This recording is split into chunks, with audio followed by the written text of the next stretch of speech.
inmediato aprovechamos de saludar a Luciano Silva y de felicitarle, uno de los 7 constituyentes electos por el Distrito 20. Luciano, gracias por aceptar nuestra invitación. Tenga usted muy buenos días. Hola, hola, qué gusto poder saludarte y también a todas las personas que se incorporan a la transmisión de la radio en este día muy frío, como dices tú. Aquí bastante contento, con mucho ánimo, estudiando, preparándonos para poder hacer el mejor trabajo posible y dejar bien a las personas que nos han elegido para este proceso constitucional. Bueno, la votación que obtuvo usted, Luciano Silva, como militante de Renovación Nacional, fue particularmente importante en la comuna de Tomé. ¿Por qué tuvo tantos votos en Tomé, Luciano? Porque vengo trabajando con la gente en el mundo político, en el mundo religioso, en el mundo académico desde hace muchos años y participando en elecciones desde el año 2008, perdiendo. Fui candidato a alcalde, siempre me faltó la chaucha para el peso, como decía mi abuelo. Fui candidato a concejal, por ahí me faltaron unos muy poquitos votos, candidato a consejero regional, la última vez saqué un poco más de 6.000 votos y estuve como a 500 y tanto de ser consejero regional. Entonces, la gente, pienso yo, que premia la constancia, el esfuerzo, el deseo de participar, las ideas, y aquí estoy. Bueno, le felicitamos por la perseverancia, pues dicen que la sigue la consigue al final, ¿ah? Y nos alegramos mucho. Pues. Usted es militante de Renovación Nacional y además de profesor de historia, especializado en teología, es también pastor evangélico. ¿Cómo se convive con estas distintas realidades? ¿O es una sola, a su juicio, Luciano Silva? Sí, mira, yo no soy profesor de historia, lo que pasa es que yo soy profesor general básico. Perfecto. Y estoy en este momento ya a punto de recibir el grado de doctor en Educación y Cultura de América Latina. Hice un doctorado hace muchos años atrás, en la época dorada de la Universidad Arcis, de Arte y Ciencias Sociales, porque vengo de ese mundo, yo de la izquierda, bastante desalineado y fui, digamos, tendiendo más hacia el centro por la extrema violencia, voy a ser muy honesto, y estos procesos medios revolucionarios que yo, a mi juicio, creo que son los que se están dando hoy día. Entonces estudié ahí y se cerró la universidad y ya hace más o menos unos meses atrás recibí la buena noticia que se retomó ese doctorado a través de la Universidad Católica del Maule. Entonces yo estoy doctorando en Educación y Cultura de América Latina y estudié teología hace muchos años atrás y ha sido a lo que más me he dedicado. Ahora bien, respecto a lo que tú dices, bueno, yo creo que es una misma realidad, po. El mundo de la religión es un mundo absolutamente social, conectado con la realidad de los barrios, el problema del narcotráfico, la pobreza, la violencia intrafamiliar, y como pastor evangélico es imposible no vincularse con este tema político cuando tú trabajas con este tipo de personas que tienen tantas necesidades y te das cuenta los valores que puede desarrollar el mundo de la religión, el mundo del cristianismo en esos contextos. Entonces, para mí no existe una dualidad en este tipo de vida, al contrario.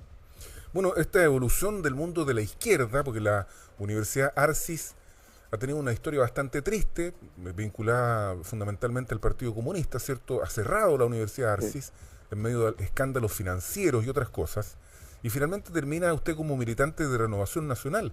¿Cómo se produjo esta transición desde el mundo de la izquierda, que usted mismo, yo no sabía eso, hasta esta condición de militar en un partido de centro-derecha? Sí, así es. Y en más, no puedo esconder yo que durante varios años estuve viajando por América Latina, conociendo gente del mundo de la teología de la liberación, Mira.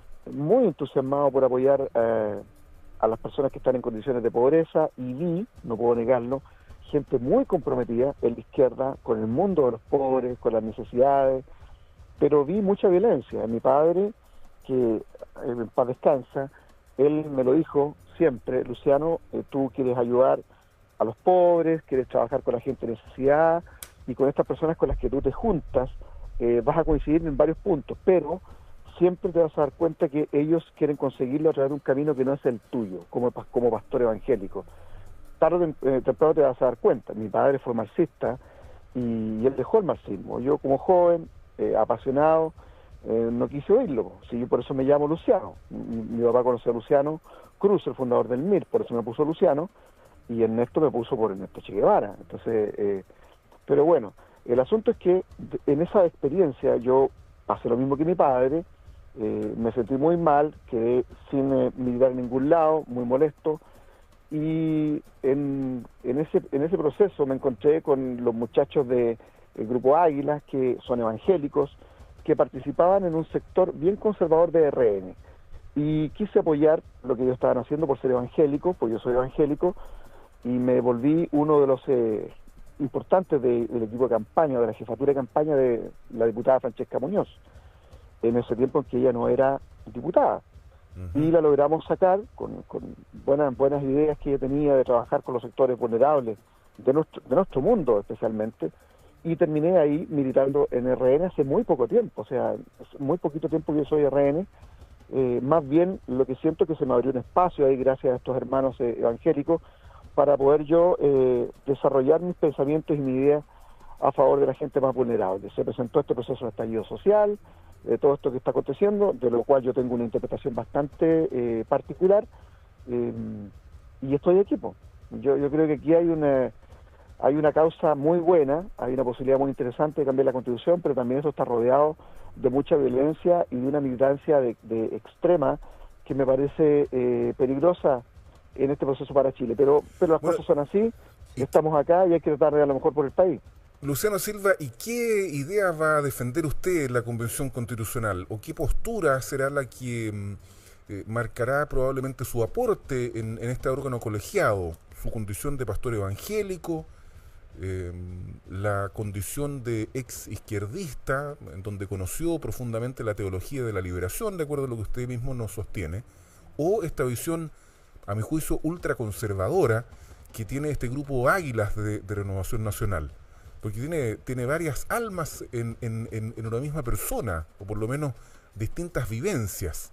Y a mí me gustaría decir que la separación de la Iglesia y el Estado es una cosa que viene desde el siglo XIX, en donde cada una tiene que desarrollarse por carriles separados, porque hasta antes de eso se confundía la Iglesia con el Estado y muchas veces tenían roles similares.